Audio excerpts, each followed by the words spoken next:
सागरी मार्गाने प्रवास करणाऱ्यांसाठी आनंदाची बातमी आहे। येणाऱ्या नवीन वर्षात बंदरातून मुंबई प्रवाशांसाठी अद्ययावत 2 स्पीड बोटी धावणार आहेत।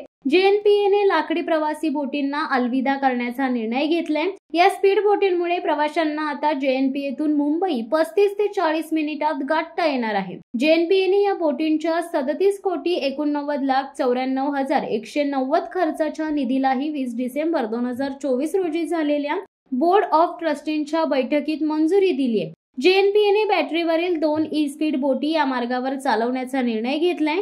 माझगाव डॉक बिल्डर्स लिमिटेड कंपनीने 2 स्पीड बोटी पुरवठा करण्याची हमी दिली आहे। त्यानुसार उन्हाळी हंगामात 20 ते 25 प्रवासी क्षमता व पावसाळी हंगामात 10 ते 12 प्रवासी क्षमता असलेल्या हरित सागर आणि हरित नौका या 2 वेगवान बोटी फेब्रुवारीच्या सुरुवातीला सेवेत दाखल होणार आहेत।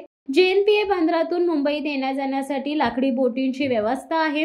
सकाळी 6 वाजल्यापासून रात्री 10 वाजेपर्यंत या सागरी मार्गावरून लाकडी बोटी 16 फेऱ्या करीत प्रवासी वाहतूक करीत होत्या। यासाठी JNPA दरमहा 19,68,000 रुपये खर्च करीत आहे। मात्र सध्या या सेवेकडे प्रवाशांनी पाठ फिरवली आहे। सध्या उरणपर्यंत रेल्वे सुरू झाली आहे। त्याशिवाय वाहतुकीसाठी अटल सेतूही खुला झाला आहे।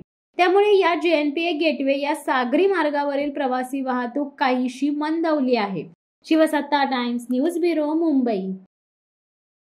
दे धडक बेधडक वृत्त देणाऱ्या आपल्या शिवसत्ता टाइम्स न्यूज चॅनलला लाल बटन दाबून सबस्क्राईब करा आणि बेल आयकॉनला क्लिक करायला विसरू नका।